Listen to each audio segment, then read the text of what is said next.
Well, hello there, and welcome once again to the Sage's Library. I am, as always, your humble sage, Trevor DeVal. Thanks for joining me here today.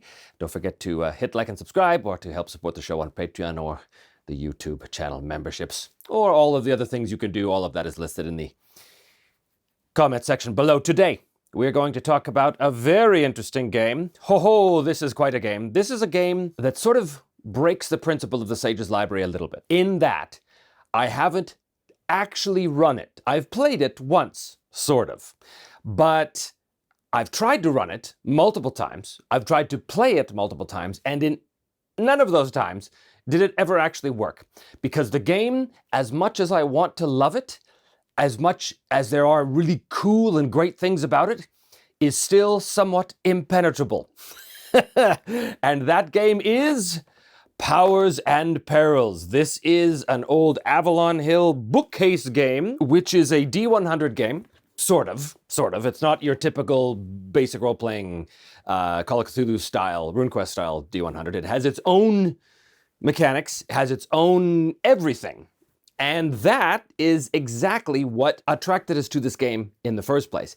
You see, back in the day, we had this one player who was a real min-maxer, and we were always trying to find a game that could confound him. some game system that he couldn't immediately see through and basically break. So we came across Powers and Perils one day in the used section of some game store somewhere. And we fell in love with this thing because this game was nothing but a series of Byzantine impenetrable rules subsets. And we thought, great, this will confound our player. It wasn't the only reason why we picked this game, of course. There was many things going for it. In those days, we loved complex reality simulators. We liked physics engine games. We liked games that had all kinds of unique subsets in order to achieve its objectives. So there was no such thing for us as a universal skill mechanic, for example. We didn't like universal mechanics. That concept was kind of dull to us. We liked a game like Powers and Perils where every skill had its own way of resolving. Another game that does this is first edition Warhammer Fantasy Roleplay. Basically, even though that is still a D100 based game, every skill essentially had its own system attached to it. So you had to look up each individual system every time you used a skill in order to find out how it, works. Now, to the modern sensibility, this, of course, is repulsive. This idea that each skill had to be looked up individually, but back in those days, that was an attractive idea because it made the game feel more robust. It made it feel like there was so many cool working parts that you really, really had to engage with the mechanics in order to get the full effect that the game wanted you to have. And I still kind of stand by that. I still believe that universal mechanics are not inherently better than games with a bunch of subsystems. It all depends on what you want out of it.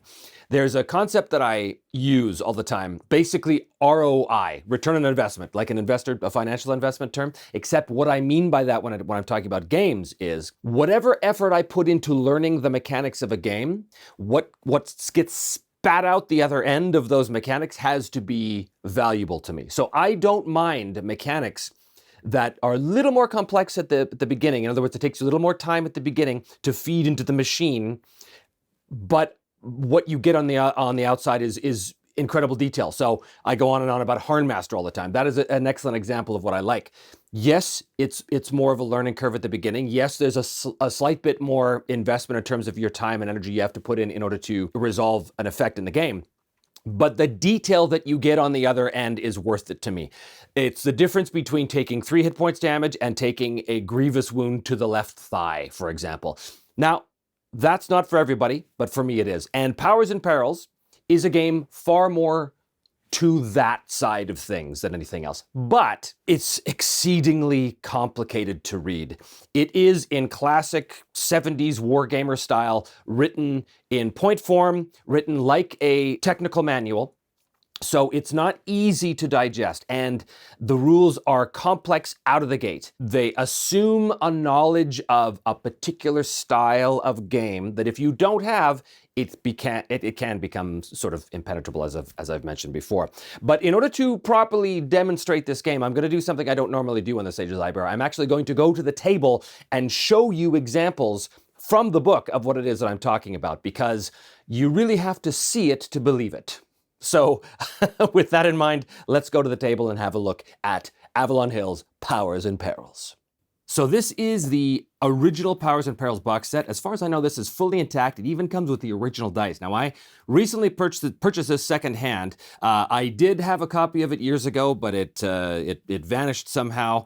But now I have another copy, and I was very pleased to see that this was in fact the original game with all of the pieces included. So if you have a look here, you can see that it comes with the original dice, and these are percentile dice, the old gray and whites. Boy, these are just ancient, and a couple of D6s, which you need. And then you've got this character sheet record. So there's a whole bunch of character sheets here, which is just fantastic. I always thought that was a nice touch back in the day. But if you have a look at this character sheet here, this looks more like an old Rollmaster character sheet than anything else. And again, that's not a bad thing. We liked Rollmaster. We played 20 years worth of Rollmaster, actually more than that. You know, you've got your characteristics here, which are pretty similar, but then you've got things like a bunch of abbreviations. You're gonna find that in this game, there is endless abbreviations. And if we go over here, we can see that this game is divided into 4 different books. I'm just gonna dump everything out here. Book 1, which is the character book. Book 2, which is the combat and magic book. Book 3, which is the creature book. Book 4, this is arguably the most useful book in this entire game, even if you don't use the game system. This is the Book of Human Encounters and Treasure, and then you've got Book 5, County Mordara. So this is an entire game in one box, which is what you want. But right away, we can see that this is going to be difficult, because as soon as we open the book, we see right away that this is written, as I said, as a technical manual. So section 1.14, 1.142, 1.143. Again, nothing inherently wrong with that. That's just the way it was done back then. But to a modern eye, to a modern sensibility, this can become a little intimidating, even to me. And, you know, I was playing this game back in or trying to play this game back in the 80s. The first thing we look at is, are you a trained magic user? That's the first thing you have to determine, essentially. Because if you are, you have to move to this book. Okay, so, all right, well, let's assume we're not. We're not an innate magic user. Let's assume that we're just a regular character. And then we've got, look at this list of abbreviations used. There's a whole bunch of them. This book is filled with this stuff. DTV is, of course, your damage tolerance value. Naturally, you'd have that. Of course, you've got your IC. Naturally, that's your influence chance. NAV, naturally, that's natural armor value. I mean, come on, guys. Who doesn't know that? And if you don't know it, you just look at your handy-dandy list of abbreviations here, of which there's hundreds. It uses a lot of dice, but basically it's just percentiles and D6s or versions of that. D5s, D3s, that kind of thing. And then we talk about character generation. And, you know, we haven't talked about the base core system. We haven't talked about anything like that. We get right into the meat of it. How do you make your character? What are your characteristics? You roll 2d10, you add modifiers based on race and sex. And of course, you've got human elves, fairy, and dwarf. Fairies are, you know, something similar to elves, but honestly, I didn't get that far in the game to be able to tell you exactly what they are. Then you've got multipliers, and this is where it starts to get kind of weird. Multipliers, which you assign, and I'm no expert on this game. I mean, like I said, we tried and failed to run this game, so I'm sure some of the things I'm gonna say here are wrong, but yeah, I don't know the game, so, you know, what are you gonna do? Maximum ability of a stat equals the multiplier assigned to the characteristic times your native ability in that characteristic. Okay, that seems like a really complex way of arriving at what my strength is, but okay, that's fine. Age and station, I like games that take that into account. Age and station should have effect on the character, right? Depending on the setting. Initial increases, and then you can increase your character points, or you can increase your experience points, presumably to buy skills, because this is a skill-based game, which I do like. Or expertise points, which are expended to gain any skill listed in section 2, or to learn a magic path. Oh, see, okay, so here we go. Experience points, those don't get you skills. Those are combat experience points. And they are used in determining the CEL, the combat experience level of the character, which you use in an attack. Okay, so experience points aren't just general experience points. When you see experience points, it's specific about combat. Okay, then expertise points. Those are points you use to increase skills. Okay, fine. And then you got wealth. So you can determine how you're going to build your character. Fine, great, love it, no problem. Then we get detailed stuff about how to use your strength, portage ability, lifting ability, stamina, dexterity, agility, dodging. There's a whole thing on dodging here. I haven't even got to combat yet. Damage tolerance. Now, I don't think this is hit points. I think this is slightly different. All characters can withstand excessive amounts of damage. Your damage tolerance value of a character equals your constitution divided by 20 plus your stamina bonus, I think, times -1, round up. Okay. You can go through this, and I did multiple times trying to learn this game. I made multiple characters or got as far as I possibly could before I threw my hands up in frustration. But, so far so good. There's nothing crazy here. Food requirements. Every character has food unit requirements. That's important to know in a survivalist game. Is this a survivalist game? I don't know. It doesn't really say at the beginning. So I have to assume, because it's got food requirements, that it's got more of a bent to survivalist kind of simulation and stuff. Again, that's fine. I like that. I'm a simulationist guy. I like that. Then we get into human characters. And I guess you decide whether they're civilized or barbarians, because that will determine their station, maybe? Their maximum EL. What's an EL? Expertise level, so that'd be skill level. Increase of skills, education, instructors, experiential training. Okay, that's fine. And then it tells you how to use skills. That's important. You need to know how to use skills. Oh, I see. So if no, it doesn't tell you. I take that back. It does not tell you how to use the skills. It just tells you that if you succeed or fail with the skill, you can get experience using it. Fine, that's fine. Skill types, there's combat skills and then other skills. And then magic skills, which of course is only in book 2. I never got to making a magic character. I couldn't even make a fighter in this game. It became tough. Okay, so let's have a look at this here. The combat skills. Let's say I wanted to use an axe. Well, the cost to learn is 18, so I'm presuming that's 18 expertise points that we spent at the beginning. Per EL increase, so per skill level increase is NEL plus times 6. What's NEL? Okay, well, I don't know, but let's say I wanted to use a war staff. Cost to learn is 15. Per EL increase is NEL squared. Okay, sure. The maximum level for a war staff is, of course, your strength plus stamina plus agility plus dexterity, maybe, divided by 20. Okay, but if I want to use a heavy sword, it's strength plus stamina divided by 10. That's your maximum level. Okay, again, I don't actually have a problem with this. Each weapon has a different way of learning it, has different attributes used in order to determine your aptitudes for it. I have no problem with that. It's just I would like to know what an NEL is. And again, I'm sure it's somewhere. And then other skills. They all have their own formulas to determine. So if I'm trying to increase my climbing, the cost to learn is 25 and the EL increase is NEL squared. It's based on, or the maximum level is strength plus agility divided by 10 plus stamina bonus, as opposed to say, I don't know, moneylender, which is based on intelligence and, is that wisdom? And E, I don't even know what these are anymore. I plus W plus E. Anyway, each skill is based totally on its own set of formulas. So that's fine. Again, fine. Oh, I see. Skill table explanations. Oh, it's right there. See, it's on the very next page. NEL, new expertise level. Naturally. The EL is the expertise level. N would be the new expertise level.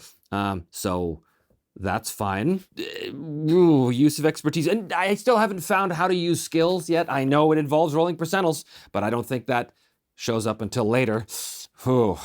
Trained use, untrained use. This is hard to get through.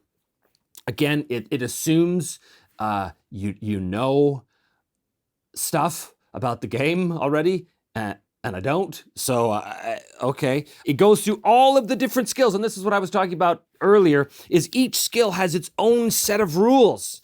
Look at this. If you're an assassin, then you have a specific assassin skill that can do various things. One of them is when an assassin attacks from a successful ambush, the following damage results if you get a deadly hit, severe hit, normal hit. Now, I know that is a combat result, but only because I looked ahead.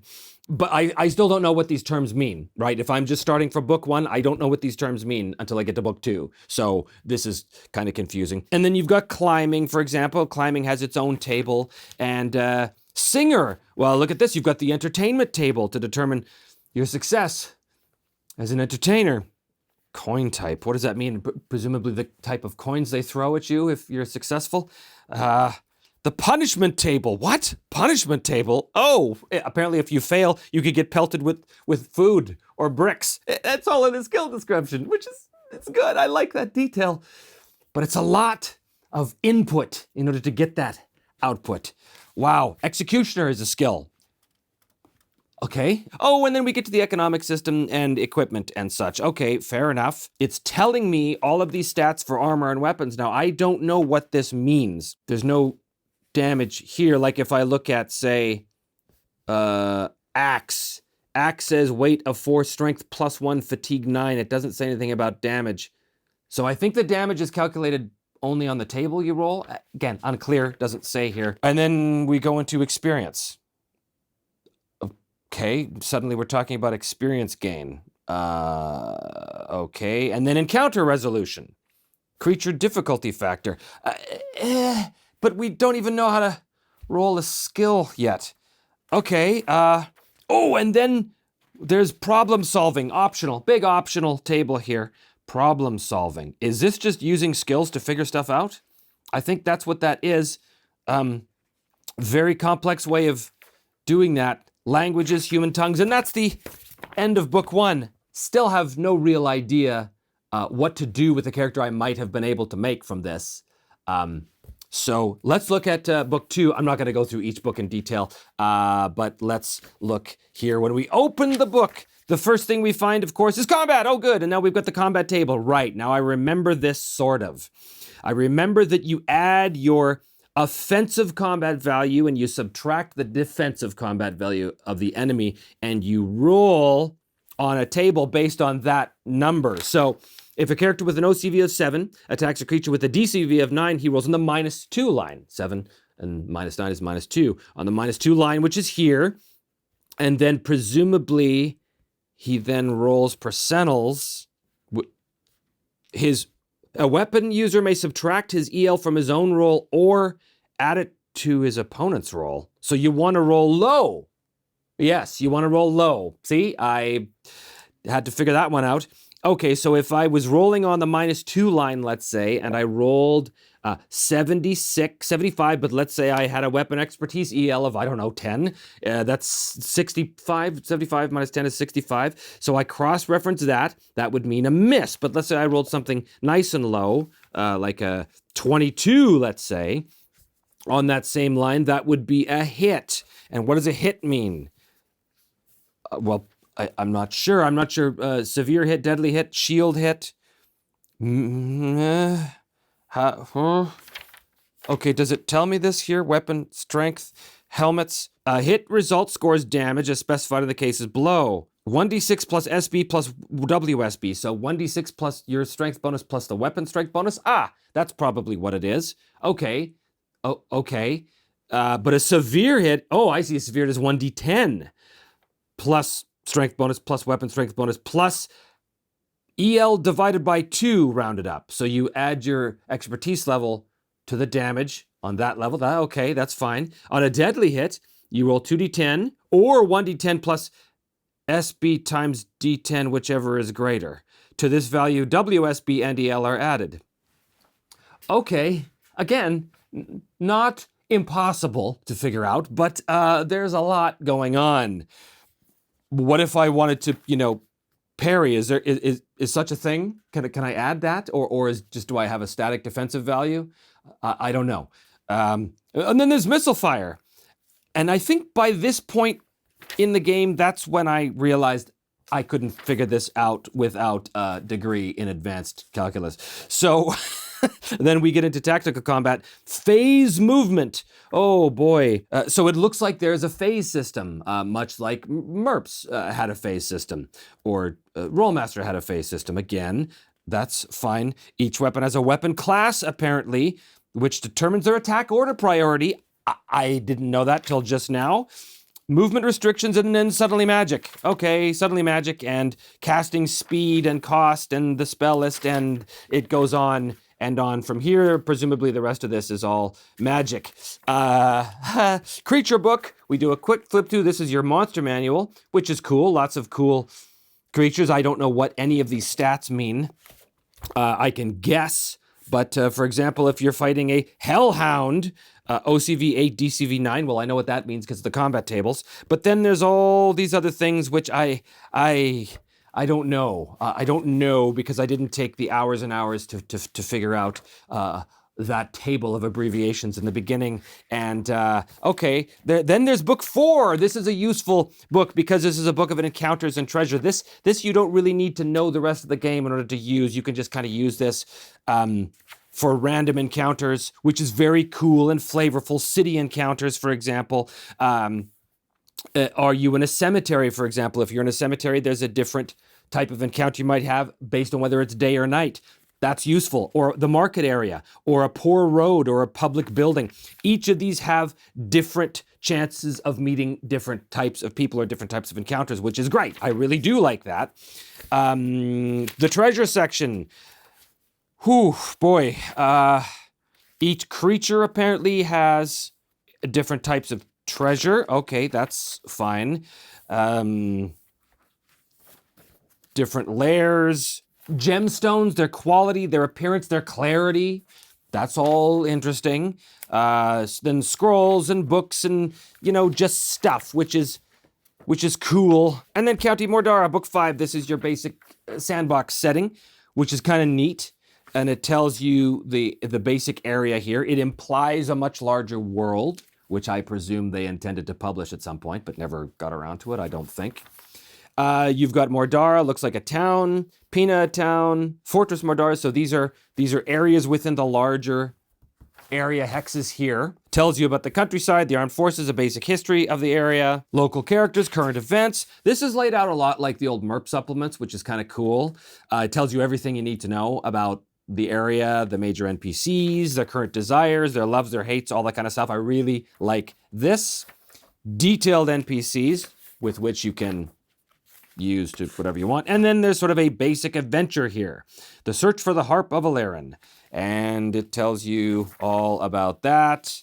Looks like you've got a tavern map here and a couple of other maps here and stuff and a cave and a cabin in the woods, which presumably stuff happens in. And then a tomb. Oh, gotta have a tomb. Can't have an adventure without a tomb. There's the tomb and some treasure and stuff like that. Common building forms. This is cool. Again, useful maps to be used in whatever situation. So this game is the one that got away for me. This game is a game I tried many times to come back to and figure out, but I could never quite get there. And so it sort of languished on my shelf and on the shelves of my friends who also owned it for a long time. We would come back to it periodically, determined to figure this game out, determined to unlock the secrets of this game, but it just required so much investment, so much investment. And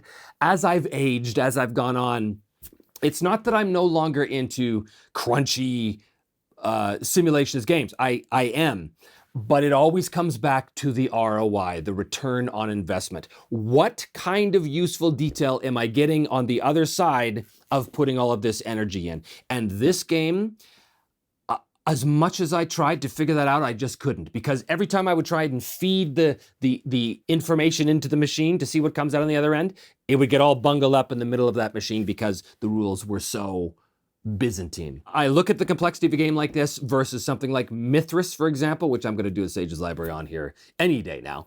And there's just no question that Mithras is a much better designed game. And it's not because it necessarily has unified mechanics, even though it largely does. It's that the detail you get on the other side is worth the investment of time. This game, boy, I've tried many times to figure it out, and every time I do, I get right about to the midpoint of book 1 and then go, I don't know what's going on. Do I recommend this game? If you like figuring things out, if you like a challenge for yourself, absolutely. It's hard to find anyway. It's been out of print for years and years and years, but nonetheless, I'm still very glad I have this because this is an artifact. This is a cultural artifact. This is a game that sort of represents everything that went kind of haywire with the simulationist era of the 80s, where gamers were trying to invent rules, complicated technical rules for every possible iteration of an event that could happen in a game. And this is kind of an example of when it all goes wrong. But that said, I still love what they were trying to do, and this game will always have sort of a special place in my heart as I said, sort of the one that got away. But although it will never be brought to the table, it will always have a valuable place here on the shelves of the Sage's library. So thanks so much for joining me here. If you do want to help support the show, please do hit like and subscribe, or consider joining us on Patreon or in the YouTube channel memberships, or go to the website memyselfanddie.com and sign up for the newsletter, where you can hear all the news about what's coming up and a few little special behind the scenes stuff, as well as you can access our shop there and buy some valuable handmade merchandise. And so with that, I bid you a fond farewell until the next time we meet here in the Sage's Library.